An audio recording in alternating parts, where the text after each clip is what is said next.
How's it going, everybody, and welcome to another Garage Talk with RONIN 47R. Today is January 14th. Yesterday, the developer stream just happened. We have to go over those highlights because they are some game changers, and there's a lot of important things that you need to know about that's coming soon.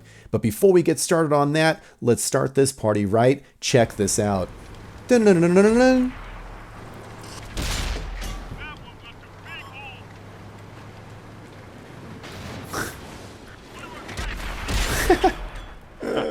Hello everyone, welcome back to another World of Tanks developer stream. Well, thank you very much, Rybot. I really appreciate you having me during the stream and taking the time to interview me. So, just kidding, guys. No, in all seriousness. So, here's what we're doing for this Garage Talk. As I mentioned before, on January 13th at 2 p.m. Pacific Standard Time, we had the developer stream here with Pain God. Rybot01 was, facilitating the questioning and whatnot. And this, to me, was worth sharing with you because there are some game changer things that are going on. If you already, if you don't follow along in the forums or don't catch the tidbits. So let me go ahead and summarize all these for you. This should not take too long. This was an hour and 10 minutes for a stream. I went ahead and painstakingly went through here, captured some highlights, and I'm going to go ahead and share them with you as these guys are chatting in the background for your visual entertainment.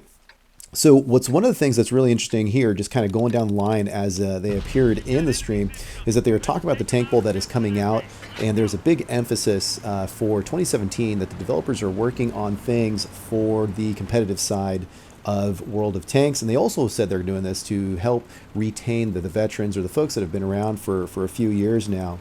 Also, too, at the next couple weeks, you're looking at a update 3.5, which is going to be pretty darn big. And the reason being is that this is going to be the big update that brings in the new physics to the game, just like it happened in, I want to say, 9.15 for the PC. So you're looking at the beginning of February, the end of January, where these new physics are coming into play. We'll touch on that a little bit more as we go down the line. Also, too, a matchmaking article will be forthcoming where it's going to be explaining again and or in more depth of how the matchmaking is occurring. Also, too, there's a discussion about the premium rares, the rare tanks that are premium, and some folks are saying that they're just coming out too often. Gee, does that sound familiar? And so what they're saying is that it was a business decision, and what happened was the business development team looked at the stats, and it turned out that, yes, some of these tanks were rare. They were hardly being sold, and so what they were saying was because of the player cycle on the console, where folks will play the World of Tanks or any other game, they cycle into another game, they come back later. When a tank is being offered once a year or something very rare during the year, they're going to miss it. So from a business standpoint, they said they're going to go ahead and offer these more often. I personally don't like that for selfish reasons, and again, the word rare means, well, it means rare. But I'm just going to go ahead and explain to you what occurred and keep away from too much of the editorial responses. Now, they also discussed the cross-platform capability between the PlayStation and the Xbox specifically. And they said from a development standpoint, I don't know if you knew this, it is actually good to go. They can play Xbox players and PlayStation players at the same time. That is a physical possibility. The only thing that's holding it up, and they don't foresee it ever happening in the future, is that it comes down to Sony and Microsoft having these agreements where they're going to allow that to occur. And continuing on with this little update here, you got the competitive focus, like I said, for 2017. Not only the Tank Bowl, but they're also bringing back or really enhancing the ranked battles, perspective there. And they're also going to integrate tournament-related data into the console. They're working that out with Microsoft. What that means is that if you've ever been involved with a tournament, there are many aspects, the tree as the tournament, the rankings, where you're signing up, and the information that you're getting. Everything that goes into a tournament has been spread out. What they're going to go ahead and do is have everything that you need to follow, participate with a tournament is going to be within the console. Another thing that was very interesting was that the old premium tanks, things that have been around for a couple years, some, not all, some of them are going to be revisited and balanced because some of the older models are not being able to keep up with some of the newer premium tanks that are coming out in regard, they're just getting outdated and need buffs or some type of adjustments is what they were saying. Also, too, a question came up regarding the proving grounds. Once upon a time, Pain God said that the proving grounds were going to be able to be played offline. However, in short, that's not going to happen. It was just a technical challenge that cannot be overcome. So from this point forward, go ahead and understand that proving grounds will be online only. Now, this next piece here is pretty much the most important thing that I heard from the highlights and from the stream, and I wanted to highlight for you, and that is the premier, the tank that's coming out is the Japanese heavy tier 6 tank known as the heavy tank number 6. And I believe this is going to be a really big deal, bigger than the upcoming Tiger 131, which is going to be coming out shortly. Now, I have some information that's top secret, so don't tell anyone. So during the stream, Pain God announced that this tank would be coming out, but he said that he can't say the exact date, and you know how they're very aloof, very vague about giving details. What he did say is that this tank will be coming out in 2017. He did say that this tank will be coming out during a holiday period during the affected region that this tank is associated with. So if you do your homework, dun, dun, dun, dun, you heard it here first, bet you $1, it's going to be coming out during what is called Golden Week over in Japan, which is a big chunk of days for holidays. And in this particular year, we're looking at around the end of April-ish for this year when that's going to occur. So my money is on the approximate end of April-ish is when the premium tank will be coming out to us, and that again would be the heavy tank number 6, which is the tier 6 premium Japanese heavy tank, which in reality was basically a version of the Tiger that was shipped over or attempted to be shipped over to Japan during 1943. But anyways, so let's go ahead and get back to these highlights. I cannot wait for that tank to come out. Very interesting, and I'm really happy to have figured that one out. So getting back to the highlights, another thing that was asked about is when are they going to be doing the bounty hunter idea, the bounty hunter type of thing. One of the challenges is that with bounty hunters, there's not enough people to be the bounty, to be the person being pursued. So what Pain God was thinking about doing was having an infection mode, and what that would do is give more targets to other players. So what that means is if you take out the bounty, if you take out the target, you now will also be a target, and the person who kills you will get the same reward because they took out, a person who is now wanted, and so on and so forth. So we'll see if that comes to play. Another question that was asked was regards to the strongholds. Like on the PC, they have strongholds, and what he said was strongholds is not going to be coming to console, but they do have plans for a similarly high-level type of game. So that is in the works. Now, when this 3.5 update comes out, like I said about the physics and that sort of thing, you are going to be seeing things like the e-brake and other flipping tanks and that sort of thing. So it is going to be a big difference. In fact, you can go ahead and look forward to things similar to this, where you're going to see some tanks, some examples of tanks, so what they look like when they're doing their e-brake, and what happens when they flip or almost flip over. I don't know if it's going to translate over exactly from the PC in this particular stage, but from my understanding is it's only going to be the light tanks and the medium tanks that are going to have the ability to do this. It's kind of a maybe on the mediums as far as the e-brakes are concerned. I'm sorry. Everybody has the opportunity to flip over subject to the physics, but as far as the e-brake is concerned, I think it's only the light tanks and the medium. And the medium is a very strong maybe. This is an example they're comparing, by the way, from 9.13 and 9.14 from the PC, which is where I snagged this off of the Wargaming site, which they don't have a problem me doing. And it just kind of gives you an example of what types of things to look forward to. I'm going to keep an open mind. I mean, it might be pretty cool. I don't know. We're going to just have to get used to it. Getting back to the other highlights from the stream, they were talking about different things such as, which I'm pretty excited about, is the mini-map, or he called it a HUD radar at one point. Another point was mini-map. My understanding is it's very similar to the World of Warship scenario, which is the mini-map in the lower right-hand corner will have, of course, your vehicle in the center. But they are now going to add a gun range indicator and a vision range indicator And if it's anything like World of Warships, it's basically going to be a circle that is larger, that it goes around you, surrounds you, and that circle indicates the range in which, the distance in which your gun can shoot. And then, of course, the other circle will be the range in which you are able to see. And when I say able to see, it doesn't account for what they're doing with their camo and the enemy's paint jobs and that sort of thing. It just means your setup should allow you to see this far. So that's going to be, I'm excited to see about how that works in that update. In the future, there was someone asking about signal range and radio range as an example. But for now, there's too many things. You can't add too many things to that because all that information that's being dialed in is affecting frame rate. So at this point, Pain God was just explaining there was just those 2 items that they're going to put in there. But to absolutely let them know what you think, and if we need to add some more things, and they'll get started on that.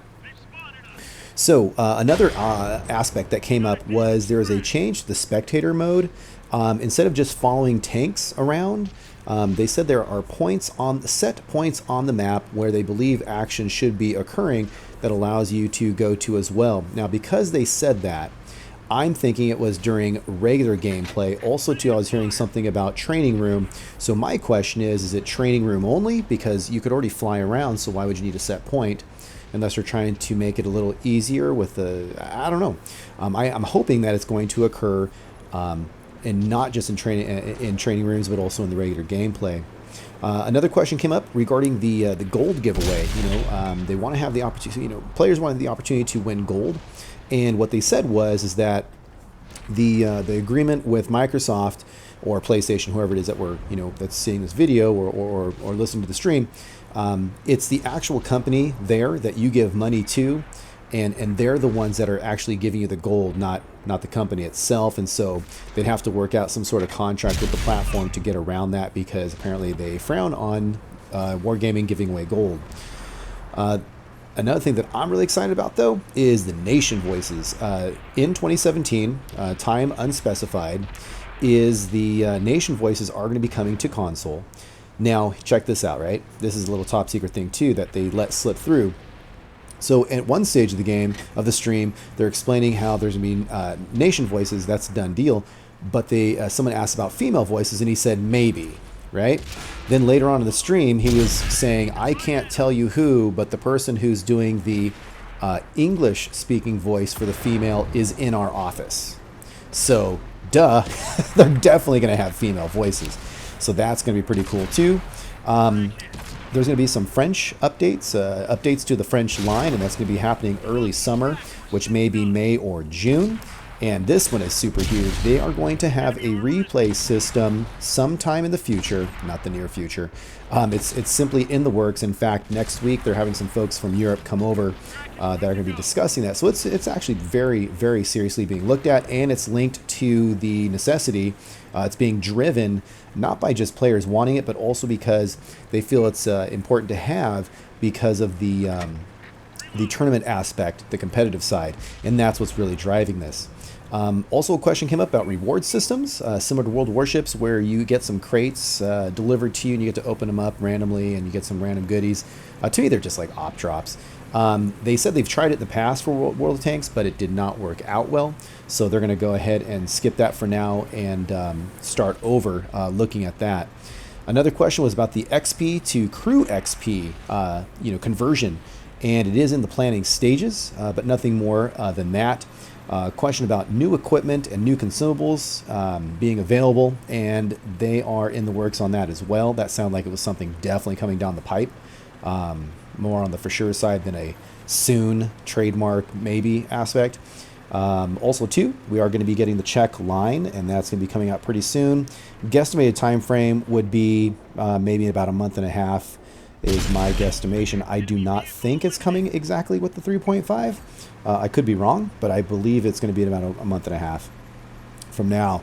Also, too, there is something that I'm not familiar with that they're talking about, and that is apparently they're talking about a thing called horizontal stabilization in sniper view, which occurs in the PC world, and there are folks behind the scenes that are not for this, and that somehow it'll harm the game, but Pain God just hinted about it, so I don't know if that's going to come. I don't even know what it is, and I don't see how it would really help or hinder.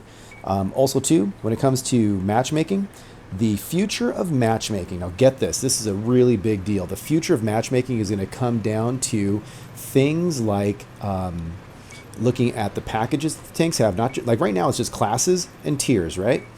They're going to be looking at the packages that the individual tank has. They're going to be looking at the crew skills that the individual tank has. So they're going to look at a skill-based matchmaking as well. So it's going to be even a tighter, more accurate and fair, possibly fair type of matchmaking. Another question was asked about when the grill comes, which is the German tier 10. And when the grill comes, the Waffle E100 is going to stay. He did not get clear as to how it's going to stay, if it's just going to be another tier 10 that just sits there, or if it's going to be moved around to some other type of role, such as a premium or whatnot. I don't know. Also, too, mentioned was the FV201, which currently is the tier 7 British heavy tank premium, which only exists in the black version. And by the way, as a side note, I'm having a lot of fun in, and apparently that is going to be coming to the tech tree very soon, not in the black version, mind you, but as a non-black version. Also, too, the conversion of XP for crew, like I've touched on before, is in development. So it's not a what if, it is in development. We just don't know how it's going to look because they're looking at, exactly how that's going to translate from the tank XP to the crew XP. They were not very clear on it, and I have a few questions on it. Another question was if they're going to have a thing called a game mode of double flag assault. And he said, yeah, put a ticket in it and here a ticket for it. And here's my question though. Isn't double flag assault the same thing as standard battle? I don't really understand that, but okay. Something that I do look forward to seeing is a request here for the fire ribbons to be separated from pen ribbons. So right now, if you have a fire on someone or you penetrate them with your shell, it's all one count of a ribbon. So we want to have that thing split open there, and it looks like it is a possible thing to have happen. Also, too, just heads up, folks, if you're interested in purchasing some camouflage, permanent camouflage, it's going to be on sale here very, very soon. And then finishing this thing up here, guys, don't forget to take a look at and be aware that I will be opening up some or releasing some videos here very soon. There is the Fury, which is going to be going on sale on Monday. Although you're familiar with it, I think it's due to have a very good review on that. And then there's the brand new, never seen before in the world of console. World of Tanks for console is the Tiger 131, which is also going to be available on Monday. So I definitely have my work cut out for me, and I want to get those things out to you as soon as possible. One last thing before he shut off the stream was a little teaser. There's going to be tier 10 lights. Now, whether that's a joke or not, I'm not sure, but it would sure be interesting to see. Folks, thank you much for checking in on me. Let me know what you think. Let me know what you want to see, and I'll be catching you later. Now, where did my crew go off to? Oh, I see. There they are. Okay, girls, tell them who they are if they're receiving this transmission. You are one of the 47 Ronin. Thanks for watching. I'll catch you later.